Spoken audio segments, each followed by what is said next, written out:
చెరపకురా చెడేవు అన్న సామెత పాకిస్తాన్కు అచ్చంగా అతికినట్టు సరిపోతుంది. భారత్ నుంచి కశ్మీర్ను విడగొట్టడానికి దశాబ్దాలుగా కుట్రలు చేస్తూ వచ్చింది ఆ దేశం. అందుకు మిలిటరీని, నిఘా సంస్థలను ఉసిగొల్పింది. అవి కాస్త సొంతంగా ఉగ్రవాదమనే భూతాన్ని సృష్టించాయి. దాన్ని ఉసిగొలిపి జిహాద్ పేరిట విధ్వంసాన్ని పాక్ సృష్టించింది. కానీ చేసిన పాపం ఊరికే పోదు కదా. ఇప్పుడు పీఓకే రూపంలో తాను తవ్వుకున్న గోతిలోనే తానే పడుతోంది. సింపుల్గా చెప్పాలంటే భారత్ను విడగొట్టాలని పగటి కలలు కన్న పాకిస్తాను తానే ముక్కలుగా మారేందుకు సిద్ధమైంది. ఎందుకంటే ఇస్లామాబాద్ ఎదుర్కొంటున్న సమస్య పీఓకే ఒక్కటే కాదు, అంతకు మించిన కథ చాలానే ఉంది. ఆ వివరాలు టాప్ స్టోరీలో చూద్దాం.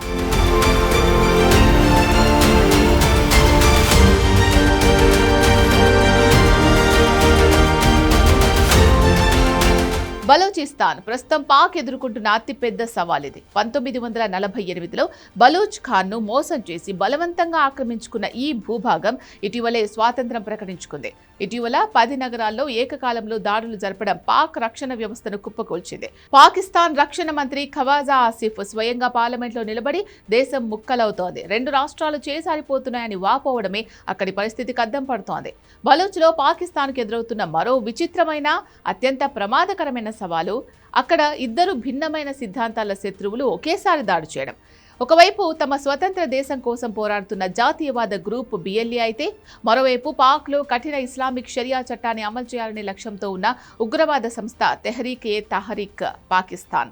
ఇటీవల జియారత్ జిల్లాలో టీటీపీ ఉగ్రవాదులు పోలీస్ పోస్టును ముట్టడించి, పోలీసులను అపహరించి సామూహికంగా ఉరితీయడం సంచలనం సృష్టించింది. ఖైబర్ పఖ్తూన్ఖ్వా ఇది పాక్ ఎదుర్కొంటున్న రెండో సవాల్.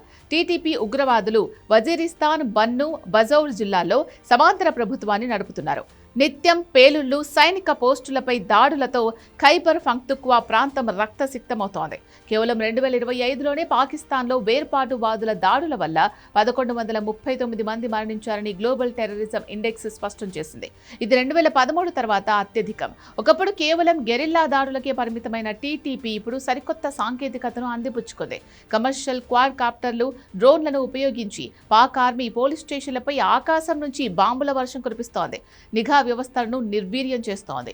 ఈ విధమైన బహుముఖ యుద్ధాన్ని తట్టుకునే శక్తి పాక్ దళాలకు లేదు. భద్రతా కారణాల రీత్యా అమెరికా తన పెషావర్ రాయబార కార్యాలయాన్ని మూసివేయడం చూస్తుంటే ఈ ప్రాంతంపై పాక్ ప్రభుత్వం ఎంతగా నియంత్రణ కోల్పోయిందో అర్థమవుతోంది. ఇక మూడో ముప్పు పాక్ ఆక్రమిత Kashmir. Jammu Kashmir joint Awami action committee నేతృత్వంలో లక్షలాది మంది ప్రజలు ఇస్లామాబాద్ పాలకులపై తిరగబడ్డారు. విపరీతమైన ధరలు, పిండి, విద్యుత్ కొరతపై మొదలైన ఈ ఉద్యమం ఇప్పుడు హక్కులు, విముక్తి పోరాటంగా మారింది. భారత్లో విలీనమైన జమ్మూ కాశ్మీర్ అభివృద్ధిని చూస్తున్న పీఓకే ప్రజలు తమను పాకిస్తాన్ కేవలం ఒక వలస ప్రాంతంగా వాడుకుంటోందని గ్రహించారు. పీఓకేలో ప్రజా నిరసనలను అణిచివేయడానికి ఆర్మీ చీఫ్ మునీర్ ఏకంగా 8,000 మంది అదనపు పారామిలిటరీ బలగాలను పంపాడు. ఇంటర్నెట్ బంద్ చేశారు, కాల్పులు జరిపారు, నాయకులను యాంటీ టెర్రరిజం చట్టాల కింద జైల్లో పెట్టారు. అయినా జనం వెనక్కు తగ్గడం లేదు. ఈ తిరుగుబాటు ఇస్లామాబాద్కు కంటి మీద కునుకు లేకుండా చేస్తోంది. ఇది మాత్రమే కాదు, సింధ్ ప్రావిన్స్ సైతం స్వేచ్ఛ కోసం పోరాడుతోంది. సింధు దేశ్గా అవతరించేందుకు రక్తం చిందిస్తోంది. ఇక 4వ సవాల్ తాలిబాన్లు. 2021లో ఆఫ్ఘనిస్తాన్లో తాలిబాన్లు అధికారంలోకి వచ్చినప్పుడు కాబూల్లో టీ తాగుతూ సంబరాలు చేసుకుంది పాక్ ఆర్మీ. భారత్కు వ్యతిరేకంగా ఆఫ్ఘన్ భూభాగాన్ని వాడుకోవచ్చని కలలు కన్నారు. కానీ 5 ఏళ్లు తిరిగేసరికి ఆ కలే ఇప్పుడు పీడకలగా మారింది.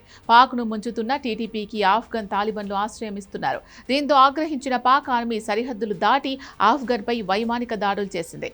దీనికి ప్రతిచర్యగా తాలిబాన్ దళాలు పాక్ సరిహద్దు పోస్టులపై భారీగా ఫిరంగులు, డ్రోన్లతో విరుచుకుపడ్డాయి. నాడు మిత్రులుగా ఉన్నవారే నేడు కరడుగట్టిన శత్రువులుగా మారి డ్యూరాండ్ లైన్ను రణరంగం చేశారు. పాక్ ఈ 4 అంతర్గత సంక్షోభాల్లో కూరుకుపోవడం వెనుక దశాబ్దాలుగా ఉగ్రవాదాన్ని పెంచి పోషించిన దాని పాపమే కారణం.